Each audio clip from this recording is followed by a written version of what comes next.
Job 7. Does not humanity have hard service on earth? Are not their days also like the days of a hired man, like a servant longing for evening shadow, and like a hired man looking for his wages? Thus I have been made to inherit months of futility, and nights of sorrow have been appointed to me. If if I lie down, I say, when will I arise? And the night stretches on, and I toss and turn relentlessly until the day dawns. My body is clothed with worms and dirty scabs. My skin is broken and festering. My days are swifter than a weaver's shuttle, and they come to an end without hope. Remember that my life is but a breath, that my eyes will never again see happiness. The eye of him who sees me now will see me no more. Your eyes will look for me, but I will be gone, as a cloud is disappeared and then disappears. So the one who goes down to the grave does not come up again. He returns no more to his house, nor does the place of residence know him anymore. Therefore, I will not refrain my mouth. I will speak in the anguish of my spirit. I will complain in the bitterness of my soul. Am I the sea or the creature of the deep, that you must put me under guard?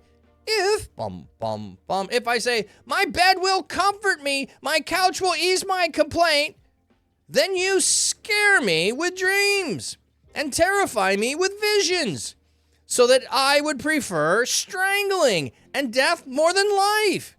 I loathe it. I do not want to live forever. Leave me alone, for my days are vapor.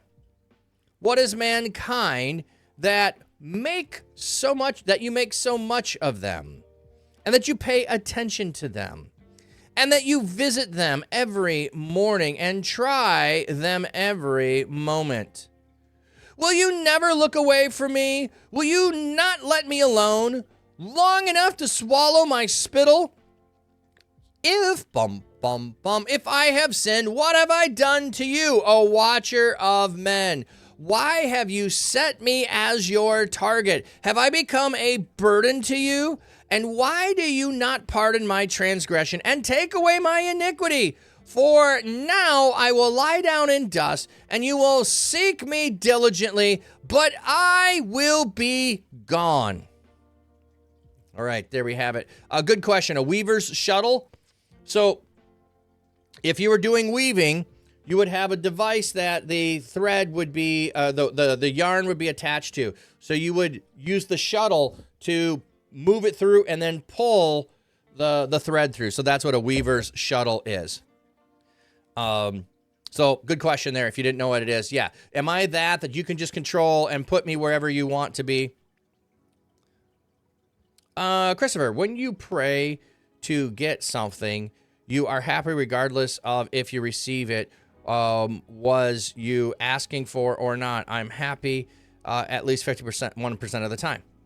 Well, and part of this is he is refuting his friends and their judgment that he has done something wrong. And so in part of his thing here is, why do you not pardon my transgressions? Why do you not take it away? Like, what have I done? Point it out to me. I can't correct what I don't know is wrong. You're telling me I did something wrong. I have done it fully. This is his friends, not God. Not saying God told him he did something wrong.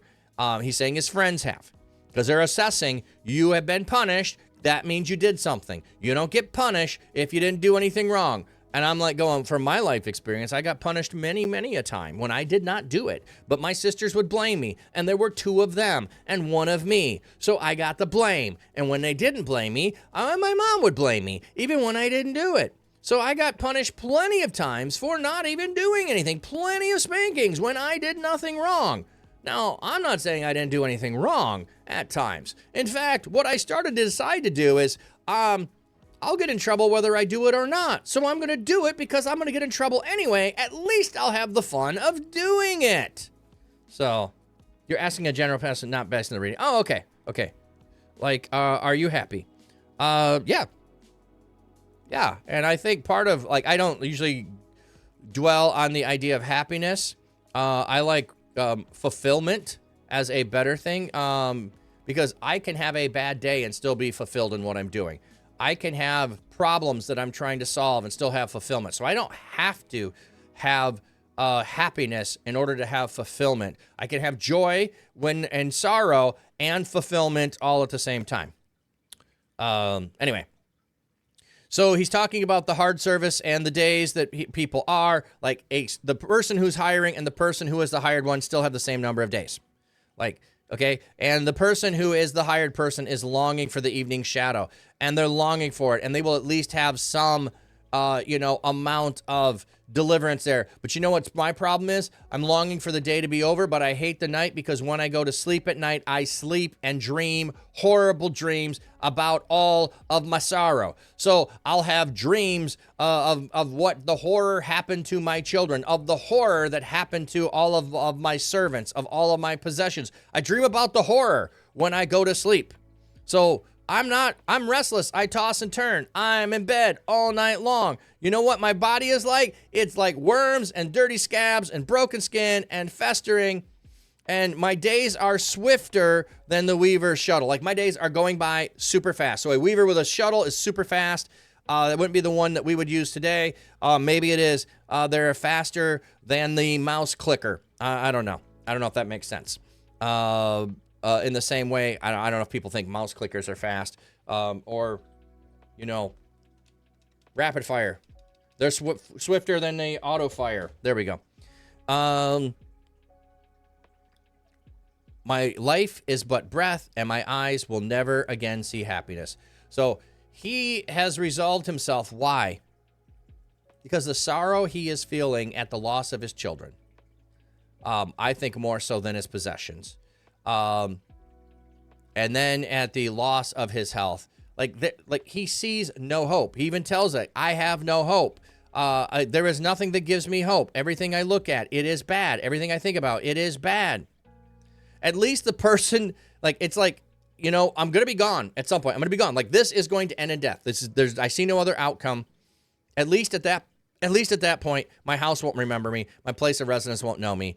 And that's the way it's going to be. So you know what I'm not going to do? I'm not going to shut up. I love this. Therefore, I will not refrain my mouth. I will speak in the anguish of my spirit. I will complain in the bitterness of my soul. This is not a person who's a complainer. This is a person whose situation in life is in a horrible circumstance, and he is acknowledging the truth of the circumstance. This is one thing that I run into people regularly who are worried about sharing the horrible circumstance of their life. They get told by a lot of people that they are, what is it called? Trauma dumping. They're trauma dumping. No, that is not trauma dumping when you are expressing the anguish of your life. He is doing this to his friends. He is doing this towards God. He is expressing the fullness of his trauma that he has experienced. He's not trauma dumping. He is confessing the inward expression of what he is dealing with and going through. And he needs a friend to listen, and to just listen, and maybe give him a hug. Maybe not give him a hug. I don't know. In his state of his, boils head to toe, you might not want to touch him. You might just want to sit and listen in silence. That might be what he needs. But he's got bitterness in soul. He's got anguish in spirit. So his mouth ain't going to be the thing that ain't saying nothing. Bum, bum, bum.